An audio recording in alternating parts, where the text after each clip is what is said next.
jamming, huh? I'll make me pop my head one time. It's too poppin'. Let me simmer it down, okay? Let me simmer it down, alright? This music a little too poppin'. We don't like it when it's popping that much. Let me, dang. I'm gonna simmer that down right before it gets too much. Oh my god. Let's get us a different kind of vibe, okay? Here we go. A little something there. Put a little more chill vibe. Put that right there. Hopefully it's not too distracting. I put a little office scene here for you. A little office scene can get you in the mood, you know. I think that's good enough. Let's keep it pretty chill. All right, I think that's good enough. Let me know if it's too much in the comments section, okay? I'll be happy to redo this whole this whole spiel. It might not be exactly the way it's supposed to be. Anyways, let me put this down, okay? I'll put these headsets away so I can talk to you normal. Okay, give me 1 second. I'm gonna lift this up. Okay, all right. And I think it's good enough. I think that's good enough. Not too high, not too low. I think that's fair. I can't even tell, to be honest with you.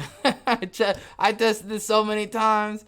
Oh my god. I'll put the notes. I'll let you know in the notes what time the quote unquote the show proper starts. Give me 1 second. Yeah, I think that's good enough. That should be good. Oh, you didn't see my arrow. That's good. That's good. A little lower than that. There we go. Alright, that's good. It's not popping. I can barely hear it. That's good enough. Alright, welcome to the show, y'all. How y'all doing today? Welcome back to the show, the ZolYin podcast, where we talk about books, brains, and blockchains. And today we're going to talk about some work stuff. Remember last time, a little while ago, a couple weeks back, maybe it was last month, I think it was last month, where I talked about different kinds of personalities in the workplace? Well, I told you guys I was going to do a breakdown of each one. I'm going to dedicate one video to each one. Now, I'm not going to do it every day. I don't want you guys to be sick and tired of it. I want to break up the norm with something that's a little bit more cerebral that'll last forever, because this kind of stuff doesn't end. This is tied to human nature and human psychology, okay? Now, I'm not a psychologist, expert, mumbo, jumbo, hebo, debo, okay? I'm not that person. I'm just a guy just like you, okay? This is from years of experience of witnessing it, observations, okay? You know, we're talking many years, a decade old. I take that back. It's more than a decade now. I just forgot it's 2022. I'm getting old. I don't like it. I'm turning into my dad, y'all, which is good, I guess. He said famous last words. No, it is good. Look, I'm gonna say this, and I want you to understand this, okay? You're not this person I'm gonna talk about, okay? This person doesn't exist, okay? This person is a personality trait. That means people are a combination of different traits. So you may be a mercenary and a sulker, and with a little bit of you might have a little bit of snake in you. You know, you might have a little bit of the Joker in you. That was the sixth one I added recently. I can't remember which video it was. I need to start a playlist of all the work related stuff and put it all together and call it like work school or something. I don't know. Work survival training, work camp. That has a different kind of connotation. By the way, I did change what the title of grandma, okay, to something I think is a little bit more appropriate because it covers a more wide net of people, and I'm gonna call it the sage. Somebody who has wisdom is the sage. So I'm gonna call that person the sage from now on instead of the grandma. So whenever you heard grandma in the past videos, just think of the sage. Somebody who has wisdom, who's more about the community.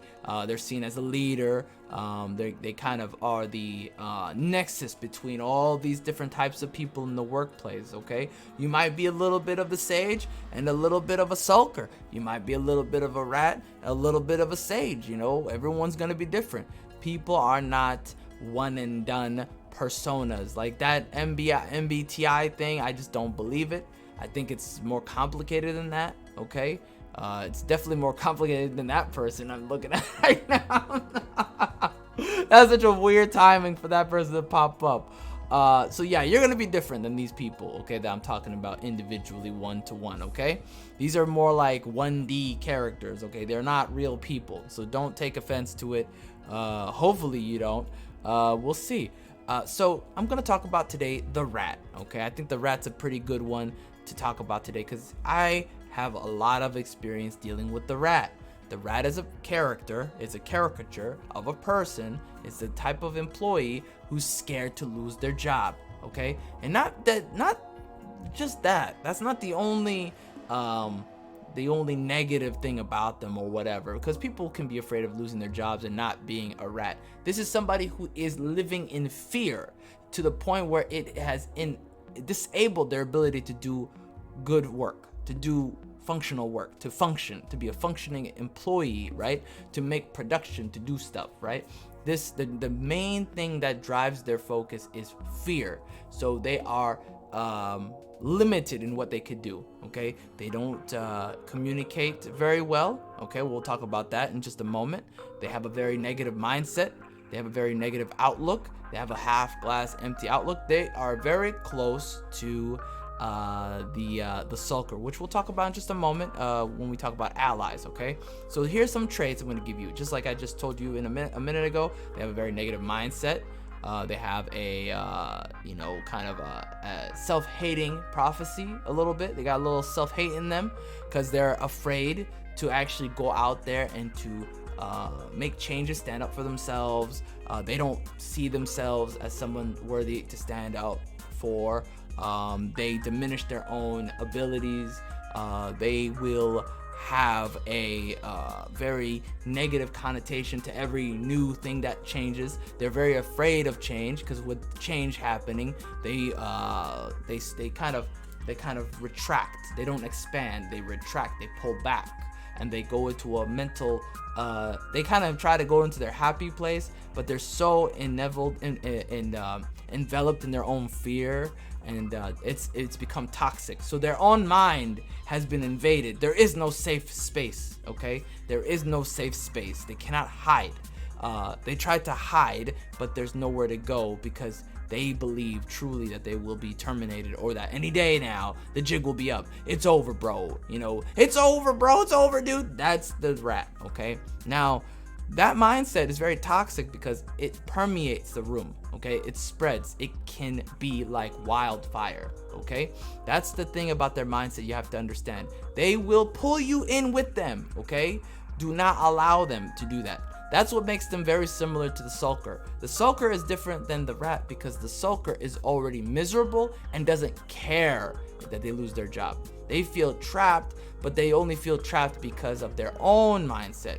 Of whether they're of their situation, right? They believe that they'll never be, that a termination would be a blessing, right? They look at termination as a positive. Oh, I'm gonna get unemployment. That's the sulker, okay? That's the difference. That's the big difference. They think of it as sweet release, okay? They look at their job as a prison sentence, okay? I almost called the sulker the prisoner, but I pulled back. I said, you know what? That's fine. We're gonna pull back. Somebody who is going to pull you in and keep you in the bucket is absolutely the rat, because the sulker is already enveloped in their own miserable behavior. It's a lot less difficult to pull away from the sulker, and you can kind of see through the sulker. The rat is somebody who is like pushing their value on you. They're pushing their belief in this. It's a what's the term I'm looking for? It is I forgot the term. I'm gonna have to edit this part out. It is a covert contract they have. It is a covert contract. They truly believe that it is over and that everybody else needs to know it too, okay? They think they're being a hero by saying it to you, but really the truth is they are bringing you down with them, okay? So you have to understand that. Their allies are the sulker and the snake. The snake has use for the sulker. Or, well, the snake does have use for the sulker. The snake has use for the rat. The rat is a tool for the snake to use. A snake, demon, however you want to put it. I think maybe I might go with demon. We'll see. The rat is absolutely 100%, the tool in the pocket of the snake, because they work hand in hand. Because the snake, it's a very symbiotic relationship. Okay, it was very symbiotic. The snake will use the rat to their own ends to gain levels up higher and higher in the company, right? While also pulling everybody down underneath them. The rat will ensure the destruction of others who fall into the void of the rat by pulling them even further. Okay, so the snake will trip you, and the rat is in the actual cage pulling you down into the bucket, into the crab bucket. Okay, together they combine forces and they become the crab bucket. No. But yeah, that's how they work together in tandem. They work very well in tandem. Sometimes the snake has the rat snitching for them, and the rat will snitch all sorts of information, some good juicy information, and the snake will use that against you, right? That's how that works. Lots of blackmailing in the workplace. So enemies are the sage and the mercenary, and I'll tell you why. The mercenary is cutthroat. Okay, the mercenary is cutthroat. They have no, he has no tolerance at all. He sees right through the rat, sees right through the snake, and just completely and utterly tries to disassociate as quickly as possible, cut all ties. Doesn't care about how awkward it is, doesn't care about how much tension in the room there is, just wants to be as far away from that person as possible, because at the end of the day, the mercenary just wants the money. They're trying to get in, do the job, go home, keep it clean. Okay, they want to keep it clean. So the rat makes things messy. All right, and that's a trait that you have to understand later. That's a bad habit that we'll talk about in a minute when we get to bad habits. The sage is a uniter. The sage is a comforter. The sage is someone who reassures people, right? The sage creates courage, right? Generates courage, confidence, belief, right? Good vibes, right? That's what makes the sage a natural leader. That's why people kind of huddle around the sage at a workplace, okay? A lot of projects, hinge on the sage being effective. If the sage can have a more bombastic personality and have a strong work ethic and a strong ability to communicate and take leadership and actually dominate the actual environment in a way that the team likes it, right, in the way that works with the team's dynamic, then the team will be, the project will be successful, the team will be successful. The rat hates this, but also loves this. The rat loves it because the rat doesn't lose the rat's job. The rat hates this because now the rat has to do work. The rat has to actually, get out of their comfort zone and actually do work. Follow a leader that the rat doesn't see as a leader. A lot of people see, a lot of the rats only see the supervisor and heed to the supervisor's rule. The sage is usually not a supervisor. The sage is an employee who happens to have the skill set to bring everybody together, right? And the rat usually does not adhere to anything but authority that is outside of that's actually embedded into the company. So, company leadership. So there's that. Bad habits include messy work. So a lot of the work that the rat produces is messy. It's a mess. Their desk is usually a mess. Their desktops are usually a mess. Their emails are a mess. Their entire production is a mess. So you keep that in mind, because that is the rat's life. They are scurrying about, trying to make it happen, trying to make things happen. But the problem is, the rat's entire mindset is toxic. So it permeates everything they do. And at the end of the day, they cannot at all, period, produce something without help, without that extra push, without a gentle hand guiding them. So the sage is usually the person who kind of gets in there and, encourages a positive vibe that lets the rat, do a job that's good. And that becomes its own job in and of itself. That's why a lot of sages quit. Eventually, they either level up and they move on, or they quit, because you know, they realize they're putting in way too much work for what they're getting paid to do. The rat also does self-sabotage. That's a huge thing that you have to keep in mind. It's very toxic, and you just have to be okay with the fact that they'll self-sabotage. Otherwise, you're going to get pulled down with them as well. They can't communicate well as well, so that's another thing you have to be mindful of. They don't do the human thing. It's very hard for them to do a human connection because they're still afraid of losing their job, and that's all they can think of. It's very difficult. So we have to, if you really want to make friends with the rat, you have to change them ever so slightly. You have to reassure them, you have to build them up, and then you have to get them out of those habits, right? And make it a conscious effort. Turn them into one of the other personalities, and it just is what it is. Why they're dangerous is because they are a liability.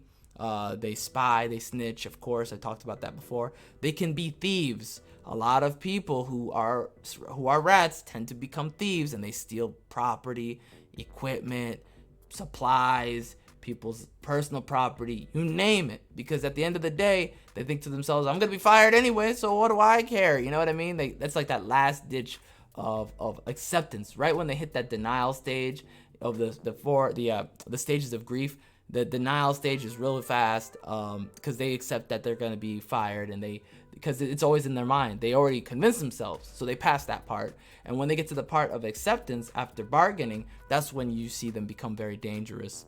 And they'll also throw you under the bus as well. Anything to keep their job. That's who they are.